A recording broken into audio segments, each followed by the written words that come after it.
It's exceptional. Kind of like doubled what he's done. I mean, it's exceptional, and I watched the film last night, and every single one is a legit foul. I think a lot of people are.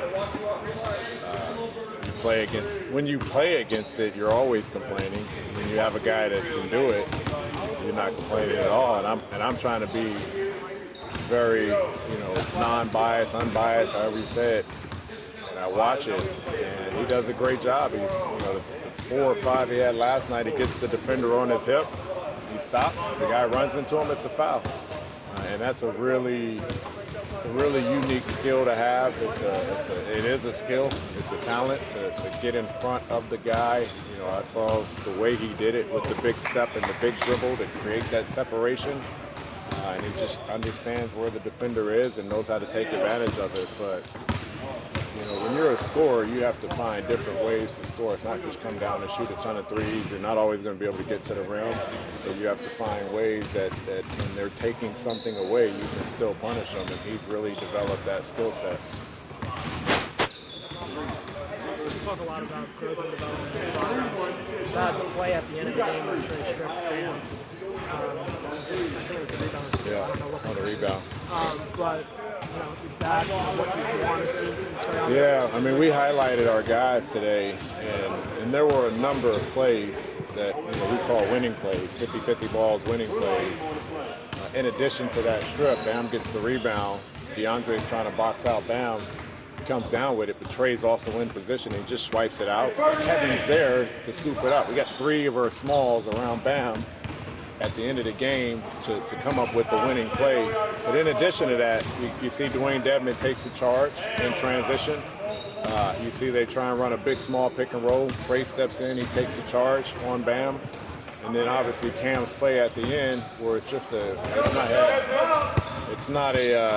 not just containment, but instead of just sitting there and guarding, like Cam has the ability to get his hand in the passing lane or on the drive and swipes it out of Dragic's hands and then outworks him to go get the loose ball, and he scores the basket. So, all of our guys, I said it's something that we're missing, but we're looking forward to guys being able to make those plays. The reason why we watch it on film is we want to highlight it, we want to emphasize it, but we want them to see themselves doing it so they know that these are the plays that they should be looking to make. It isn't just keep the guy in front and do your job and then contest. If you got an opportunity, if a guy puts the ball out in front of you, it's yours. Go make a play. You're in position, he's running at you. You got to be willing to give your body up. But those guys are doing it, and I thought it was a tremendous job of all of our guys to look to make those plays last night, in addition to being rewarded, but looking to make those type of plays. See, you can't do any media with Dwayne in the gym. I don't know why we brought this guy back. If any different at all, how different was today after last night's game? Energy or just anything? There was no energy today. you think you come in here and it's a ton of energy, and Trae's tired, and Kevin's tired, and it's still the NBA. I think they feel good. I think they feel better, and it was a good team win. But physically and mentally, you still go through a lot of those guys played heavy minutes. I do like that they're still getting some extra shots and preparing for the game. We got what we needed out of them. You see Cam's over on his back laying on the floor right now, which is great for any coach to watch as he's doing a shooting drill. Guys are tired, but I think when you play to exhaustion and you play with that type of energy and you play with that type of winning play mentality, you should feel like this the next day. And this is why we come in the gym, so APT can take care of our guys and they can get their recovery. This is also part of being a pro. But I know they feel good. It was a great win. It was a great team win. Trae has a career high, and a lot of other guys made some huge plays for us. Is that the type of win that can, put confidence in your team going forward? I say it a lot. I don't know if our team lacks confidence.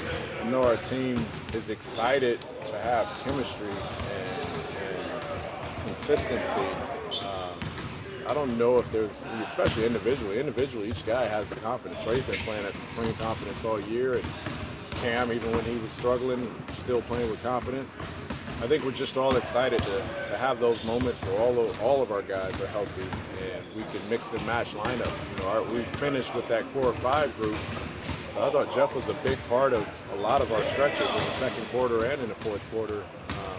But to have all of those options available, we dealt with some foul trouble issues with Trae early and Dwayne late, and John in the third quarter.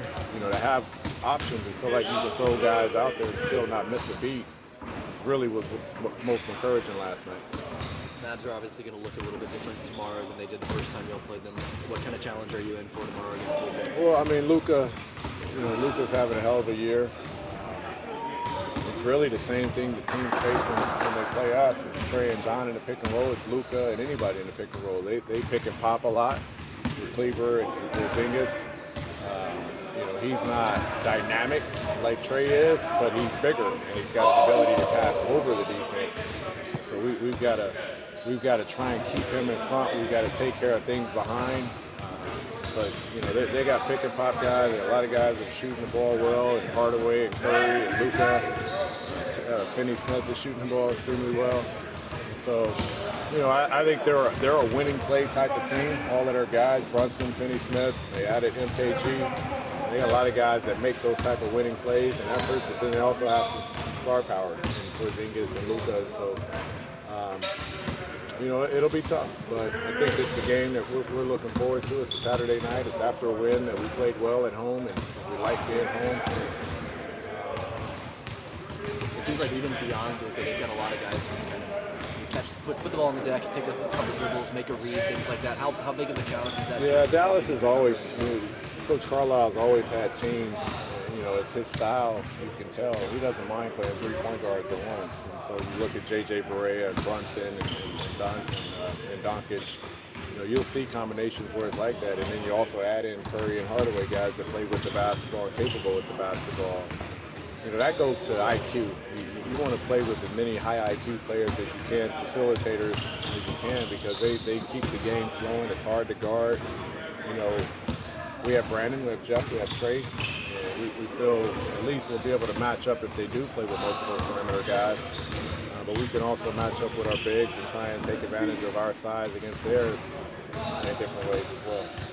Coach, did you learn anything different about this team after last night in comparison to maybe some of the other games that you may have won that you hope carries over? Nothing more. I think you learn something new after every game.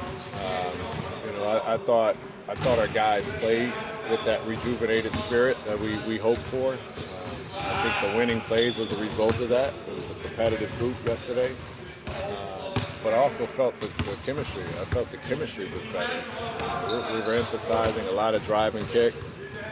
We were emphasizing a lot of spacing, and we showed a lot of the key plays for us, not just in the fourth quarter, but a lot of the key plays for us throughout the course of the game. DeAndre Hunter had a great dunk in front of our bench, and it was really a swing, kick to the corner, 0.5, really just quick catch and go drive.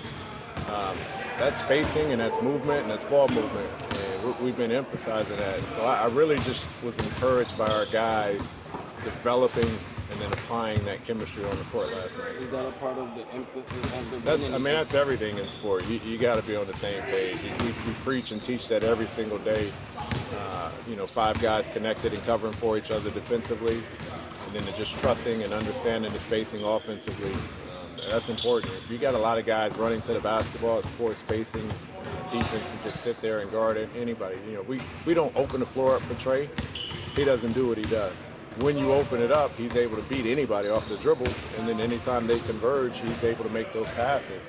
But understanding spacing is very essential at our level. Has there been any specific emphasis on what this team has to be in the second half of the season, or not? No, just trying to simplify it for them. Just trying to simplify the game with some short-term goals. We talked about it last night with 48 points in the paint defensively. If we can control the paint, if we can protect the paint, we've got a great starting point to our defense. And a lot of that has to do with offensive rebounds. A lot of that has to do with transition points, not giving them easy baskets in transition, which tie into our turnovers. And then when we do take care of the basketball, it gives us an opportunity to be dynamic and explosive offensively. You mentioned DeAndre's dunk in front of the bench yesterday. Is that something y'all been trying to get him to do, attack downhill? He mentioned that was important that Yeah, one of the things I talk about with Dre, and I think he's an unbelievable player because he's so solid. Trae's got a lot of flash, and he's crafty, and he's got all the tricks. Cam's got a little bit of that too. And, Kevin's extremely shifty. Trae isn't. That's not his game. That's not his style. Trae is pretty direct. Catch and shoot. He was 3 for 3 catch and shoot threes last night. And when we can get him downhill, and he doesn't need to do all of that. If he can just get downhill, he's pretty good. He's 6'9". He jumped off the offensive foot yesterday. He goes right foot, right hand dunk. But it's because of his momentum, his ability to attack downhill. And that was versus, I think, Jimmy Butler and on Bam Adebayo. Like, he's going at elite guys just because it's direct line drive. So it doesn't need to be flashy all the time. And for him specifically, I think if he has the mindset to always be shot ready and always catch and go ready, he'll make plays like that more often.